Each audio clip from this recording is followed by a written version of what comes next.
Pemirsa, ratusan relawan Indonesia Jokowi Aceh mengikuti workshop dan pembekalan relawan kampanye door to door di salah satu hotel di Banda Aceh Kamis 28 Februari 2019.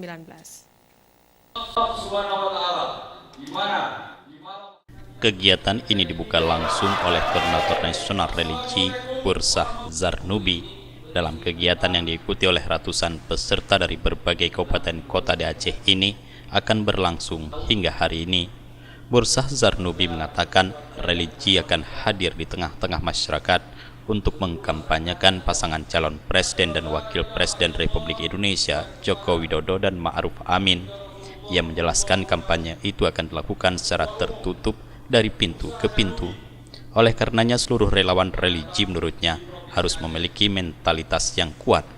Kampanye door to door itu dilakukan berupa pembagian lembaran kertas yang isinya tentang keberhasilan Jokowi selama 4 tahun terakhir ini dalam memimpin Indonesia. Selain itu, lembaran kertas yang dibagikan juga berisikan tentang penjelasan dalam meluruskan berita hoak yang sengaja dibuat untuk menjatuhkan Jokowi selama ini. Ini kan kampanye door to door campaign ya. Door to door campaign itu nggak sembarang. Dia punya metode, ya, punya sistem dan punya sasaran.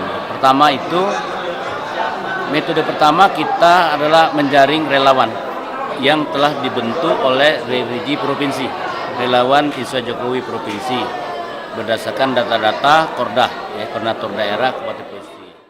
Para relawan yang mengikuti pembekalan ini rata-rata adalah pemuda yang berasal dari berbagai kalangan, baik lelaki ataupun perempuan.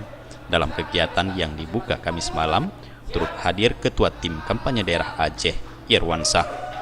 Tim Liputan Aceh TV.